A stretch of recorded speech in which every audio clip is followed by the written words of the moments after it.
Hello. It is the virtual midwife, Karen Wilmot, founder of the Due Date Club and the creator of the Relax in Pregnancy Sling. In this podcast series, I'm going to guide you through the why, where, how, and what of hypnobirthing. So whether or not you've never heard of it before and you're wondering what it is, or whether you've already started reading up and finding out more, by the end of this series, you'll know everything you need to know to decide whether or not it's something that you would like to include in your birth preparation. And by the way, I highly recommend you do.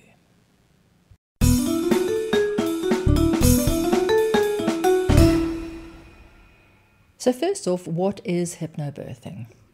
At its core, hypnobirthing is a form of education or teaching that emphasizes the power of relaxation, self-hypnosis, and positive visualization techniques that will help your labor progress more easily and smoothly.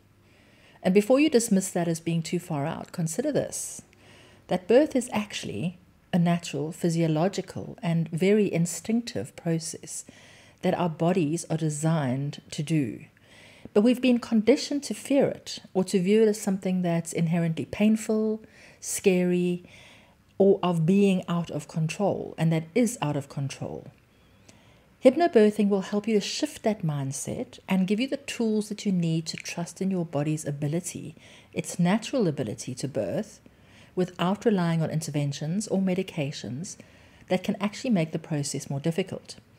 Now, once again, before you think, oh, but I want medication, it's not about saying if I'm doing hypnobirthing, I can't have it. Because right now, if you've never heard of it and you don't know much about either hypnobirthing or just birthing, then you're probably thinking, well, give me all the drugs, give me the epidural, give me everything that there possibly is. Hypnobirthing doesn't say you can't use those. It says go back one step and learn about what actually causes the pain of childbirth, what actually happens in your body that feels so intense, what happens in labor, and what pain management and comfort techniques are available, both non-medical and medical. And an important part for me of hypnobirthing is learning to understand both the non-medical and medical techniques and tools that are available, because the medical ones are like your safety net, especially if you are currently very fearful and skeptical. You want to go into it knowing that in the event that hypnobirthing isn't for you, you still have those medical techniques available to you.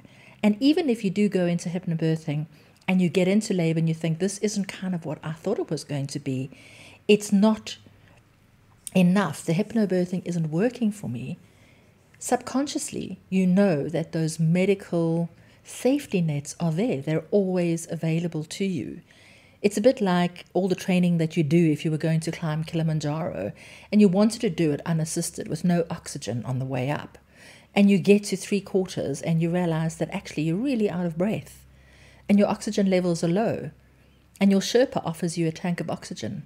You'd use it because you want to get to the top. And it's exactly the same with childbirth. Manage your expectations as well as your understanding of exactly what it is that is happening. So let's talk about the principles behind hypnobirthing. Because at its core, it's based on the idea that our thoughts and our emotions have a profound impact on our physical bodies. When we're feeling stressed, anxious, or fearful, our bodies tend to tense up and produce adrenaline. Now, you know that adrenaline is the so-called fight or flight response. And this response can actually inhibit your body's natural production of oxytocin. Oxytocin is the hormone that helps to initiate and to progress labor. So we don't want anything getting in the way of the release and the flow of oxytocin in labor, especially if that thing is fear and anxiety. Because when we're feeling relaxed, calm, and positive, our bodies tend to produce more oxytocin, which can help the labor to progress more easily and efficiently. And in response to the release of oxytocin, your body also releases endorphins, which are your own pain-relieving hormones, and that will help to guide and assist you by taking you into an altered state of consciousness, which we commonly refer to as being in the zone. So with that in mind, hypnobirthing teaches you how to enter into a state of deep relaxation and focus during labor, and you will learn to use techniques like breathing, visualization, and affirmations.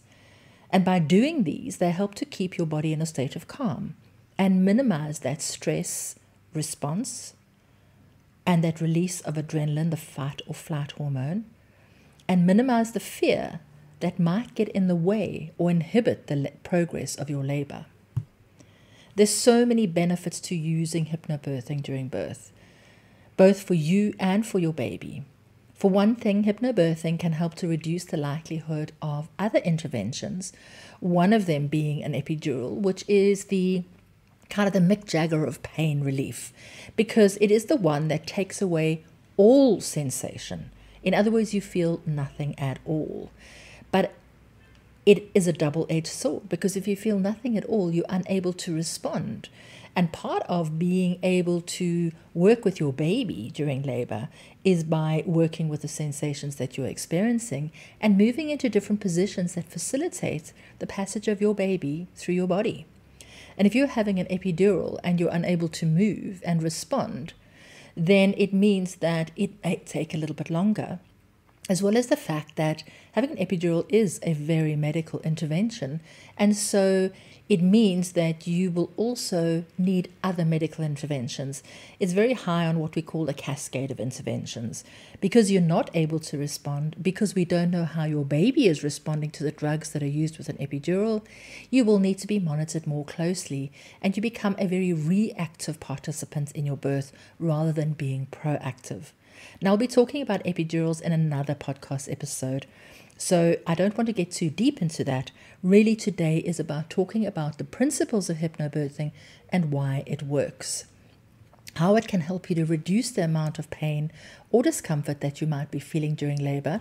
And in saying that, I want to also state that part of your hypnobirthing training would be learning about the words that are commonly used in hospitals and with healthcare providers. And of course, pain is one of those.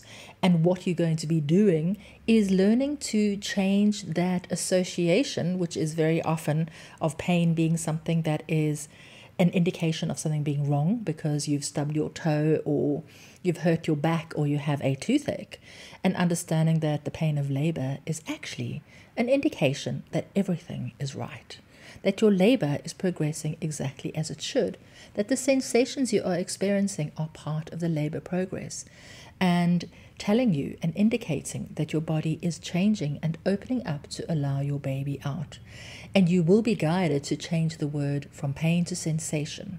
In this episode, you will hear me using both words, because while I do teach you to change that word to sensation, it's important to remember that when you get to the hospital, they may not have been to a hypnobirthing course. They may not even believe in hypnobirthing and see it as something that is woo-woo and crunchy.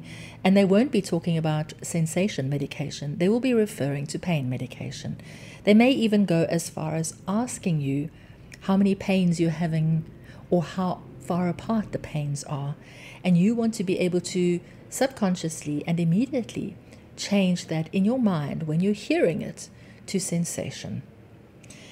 Hypnobirthing can really help you to create a more positive and empowered birth experience, because when you feel like you're in control of your body and your birth, you're way more likely to feel confident, strong, and capable, regardless of how your birth unfolds.